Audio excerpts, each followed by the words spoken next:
নমস্কার, আমি সুমন্ত। সারাদিনের বাছাই করা 25টি খবর নিয়ে শুরু করছি এক নজরে 25। বিরোধীরা ডেভেলপমেন্ট চায় না, তাই শান্তিনিকেতন নিয়ে এত কথা। কেউ দুর্নীতিতে যুক্ত থাকলে পুলিশ তার বিরুদ্ধে ব্যবস্থা নেবে। শান্তিনিকেতন ইস্যুতে বিরোধীদের কটাক্ষের জবাব মুখ্যমন্ত্রী মানিক সাহার।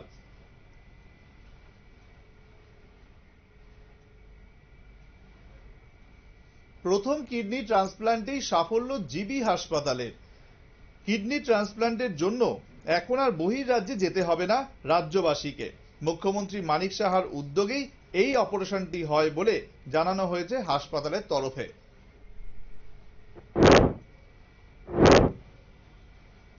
জম্মু ও কাশ্মীরে ফের সেনার ওপর হলো জঙ্গি হামলা। এবার কাটুয়াতে সেনা কনভয় লক্ষ্য করে এলো পাতারি গুলি চালালো একদল জঙ্গি। গত দুদিনে এই নিয়ে দ্বিতীয়বার হামলা উপত্যকায়। প্রাথমিকভাবে জানা যাচ্ছে এই হামলায় আহত হয়েছেন 2 জওয়ান। পাল্টা জবাব দেওয়া হয়েছে জঙ্গিদের।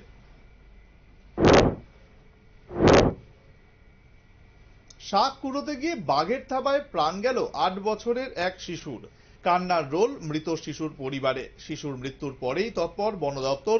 দুর্ঘটনাস্থল সহ মোট 3টি সেকশনে বাঘ ধরার জন্য বসানো হচ্ছে খাঁচা। সূত্রের খবর, তোতাপাড়া ছাড়াও আরো কয়েকটি বাগানে বসানো হবে খাঁচা। নিয়মিত নজরদারি চালাচ্ছে ওয়াইল্ড লাইফ স্কোয়াড। সচেতন করা হচ্ছে এলাকাবাসী এবং বাগান শ্রমিকদের।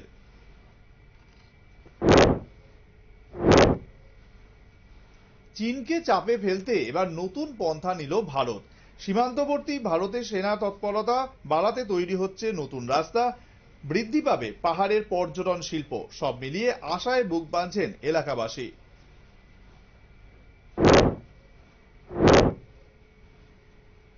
অ্যাপেলের টাওয়ার বসানোর নাম করে 22,500 টাকার প্রতারণা। জানা গেছে বিশালগড় নবীননগর এলাকার কৃষক বাবুল দাসের কাছে অ্যাপেলের টাওয়ার বসানোর নাম করে অনলাইনে 22,500 টাকা ট্রান্সফার করার জন্য একটি ফোন আসে।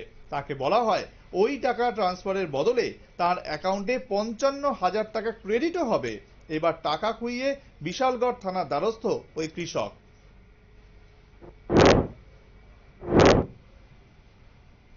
রতননগর এলাকায় নজরুল ইসলাম নামে এক ব্যক্তির পৈতৃক জমির 26 কানি জায়গা জোরপূর্বক দখল করার অভিযোগ উঠল এলাকায় শাসক ঘনিষ্ঠ বলে পরিচিত হাসমত আলী এবং তার সাঙ্গপাঙ্গদের বিরুদ্ধে।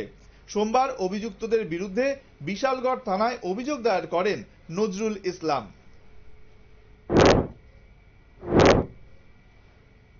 কৃষি জমিতে ট্রাক্টরের কাঁটায় আটকে গেল কৃষকের পুরুষাঙ্গ সহ 2টি পা। রক্তাক্ত অবস্থায় প্রথমে তাকে বিশালগড় মহকুমা হাসপাতালে এবং পরে আগরতলা জিবি হাসপাতালে নিয়ে যাওয়া হয়। সোমবার বক্সনগরের পুটিয়া এলাকার ঘটনা।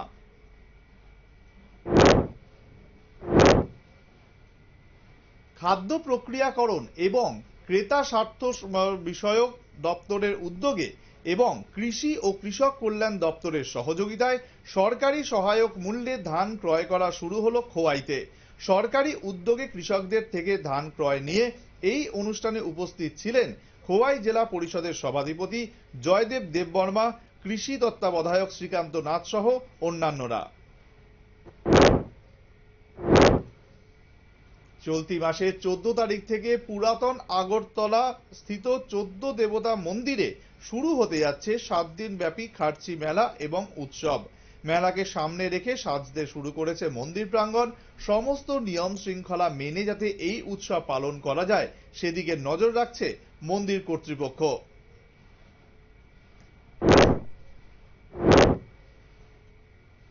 আসন্ন শারদীয়া উৎসব এবং গোটা উৎসবের মরশুমে ডিজে সংস্কৃতি বন্ধ করে ভারতীয় সংস্কৃতিকে প্রাধান্য দেওয়ার জন্য বাংলা সংস্কৃতি বলয়ের পক্ষ থেকে গান্ধীঘাট স্থিত আইসিএ দপ্তরে অধিকর্তার কাছে স্মারকলিপি প্রদান করা হলো।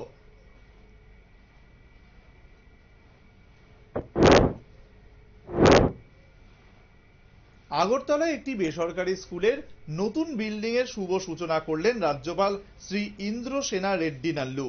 এদিনের এই অনুষ্ঠান থেকে ছাত্রছাত্রীদের সামাজিক সচেতনতার পাঠও দেন রাজ্যপাল।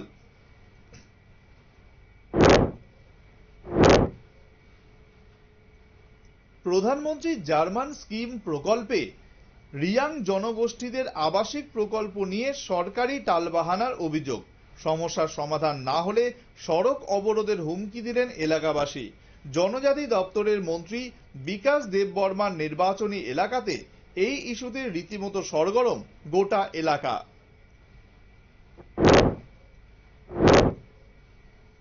সাবরুমের হরিণায় নতুন বিলিতি মদের দোকান খোলাকে কেন্দ্র করে জাতীয় সড়ক অবরোধ করল প্রমিলা বাহিনী। সোমবার সকালে হরিণা উপস্বাস্থ্য কেন্দ্র সংলগ্ন এলাকায় সাবরুম আগরতলা জাতীয় সড়ক অবরোধ করে মহিলাদের দাবি, জনবহুল এলাকায় বিলিতি মদের কাউন্টার খোলা যাবে না। খবর পেয়ে ঘটনাস্থলে ছুটে যান সাবরুম থানার পুলিশ। তাদের আশ্বাস পেয়ে বিক্ষোভ তুলে নেন মহিলারা।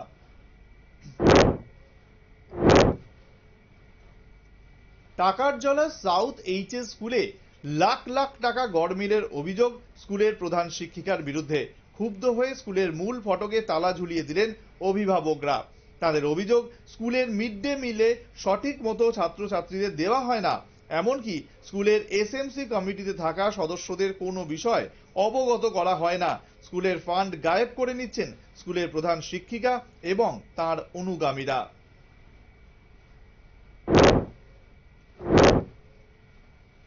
শ্রমিকদের বিভিন্ন দাবি দাওয়া নিয়ে অল ত্রিপুরা অসংগঠিত শ্রমিক কংগ্রেসের বিক্ষোভ মিছিল শহরে। কাজের নির্দিষ্ট সময় ধার্য করা, সঠিক বেতন এবং ভাতা প্রদান সহ একগুচ্ছ দাবিতে মিছিল করার পর শ্রম দপ্তরে ডেপুটেশনও জমা দিলেন তারা।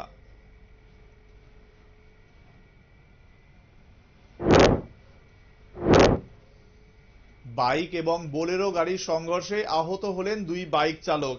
রবিবার রাতে দুর্ঘটনাটি ঘটেছে চুরিলাম বাজার এলাকায়। প্রত্যক্ষদর্শীদের মতে সম্পূর্ণ দোষ বাইক চালকেরই, কিন্তু তা সত্ত্বেও এই ঘটনায় ভাঙচুর চালানো হয় ওই বোলেরো গাড়িতে। এমনকি গাড়ির চালককেও রাস্তায় ফেলে বেধড়ক মারধর করে উত্তেজিত জনতা। আহত দুই বাইক চালক হাসপাতালে চিকিৎসাধীন।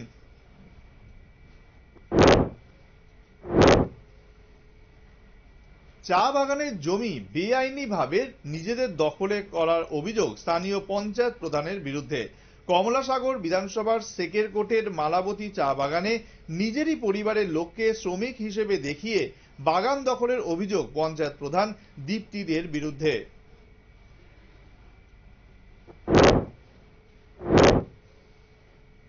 রাজ্য বিজেপি নেতা রাজীব দত্তের অকাল প্রয়াণে শোক প্রকাশ করলেন সাংসদ বিপ্লব কুমার দেব। বেশ কিছুদিন ধরেই বিভিন্ন শারীরিক সমস্যায় ভুগছিলেন সেই রাজ্য বিজেপি নেতা রাজীব দত্ত।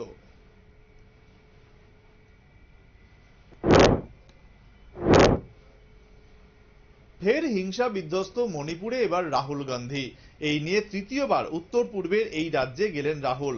মণিপুরকে এড়িয়ে প্রধানমন্ত্রীর রাশিয়া সফরকে কটাক্ষ কংগ্রেসের। এদিন অসমের বন্যায় ক্ষতিগ্রস্ত পরিবারের সঙ্গে দেখা করে মণিপুরের উদ্দেশ্যে রওনা দেন কংগ্রেস সাংসদ। মণিপুর পৌঁছে সোজা জিরিবামের ত্রাণ শিবিরে মেইতেই সম্প্রদায়ের মানুষদের সঙ্গে দেখা করেন তিনি। সেখান থেকে সড়ক পথে চূড়াচাঁদপুর পৌঁছে সেখানকার জাতিগত হিংসায় ঘরছাড়াদের ত্রাণ শিবিরেও যান রাহুল গান্ধী।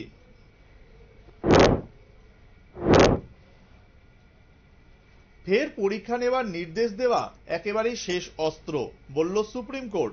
তার আগে নিটে যে ব্যাপক অনিয়ম এবং গড়মিলের অভিযোগ উঠেছে তা নিয়ে বুধবারের মধ্যে রিপোর্ট চাওয়া হয়েছে। আগামী বৃহস্পতিবার এই মামলার শুনানি।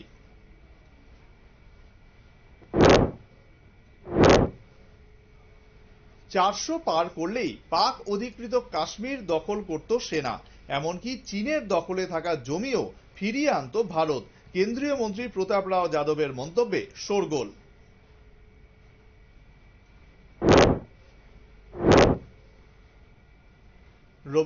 গতকাল মাঝরাত থেকে টানা বৃষ্টিতে থমকে গেল মুম্বাই। কোথাও কোমর পর্যন্ত আবার কোথাও বুক পর্যন্ত জলে, বন্ধ রাস্তা, বাতিল হলো ট্রেন, ব্যাহত বিমান পরিষেবাও। জরুরি দরকার ছাড়া বাড়ি থেকে বেরোতেও বারণ করা হলো মুম্বাইবাসীকে।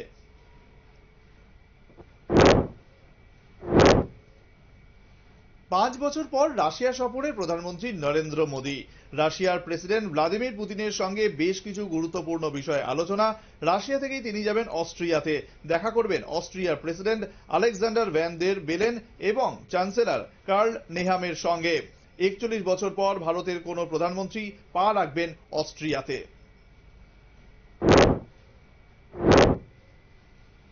17 বছর পর টি-20 বিশ্বকাপ চ্যাম্পিয়ন হয়ে বোর্ডের তরফে 125 কোটি টাকার আর্থিক পুরস্কার ভাগ করা হলো ভারতীয় ক্রিকেটারদের মধ্যে।